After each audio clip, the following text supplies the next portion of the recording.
श्री स्वामी समर्थ. येत्या 20 तारखेला स्वामी समर्थ महाराजांचा प्रगट दिन आहे. त्यानिमित्ताने आपल्याला संकल्पयुक्त स्वामींच्या तारक मंत्राची सेवा करायची आहे. 10 तारखेला म्हणजे आजच आपल्याला सेवेला बसायचं आहे. 20 तारखेपर्यंत 11 दिवसांची तारक मंत्राची सेवा करायची आहे. दररोज 11 वेळा तारक मंत्र म्हणायचा. 11 दिवस म्हणजेच उद्यापन आपलं 20 तारखेला येणार आहे. एका हातात एक पाण्याचा ग्लास घ्यायचा, उजवा हात त्या ग्लासावर ठेवायचा. डोळे बंद करून आपली काय इच्छा आहे ती स्वामींना दररोज बोलून दाखवायची. दररोज ग्लासात नवीन पाणी घ्यायचं आणि 11 वेळा तारक मंत्र बोलायचं.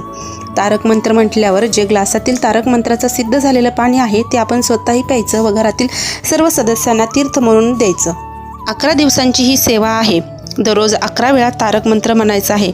मनात इच्छा ठेवून म्हणा, संकल्प घेऊन म्हणा. तुमची इच्छा नक्की पूर्ण होणार. भिवू नकोस, स्वामी सदैव पाठीशी आहेत. जर तुमचा स्वामी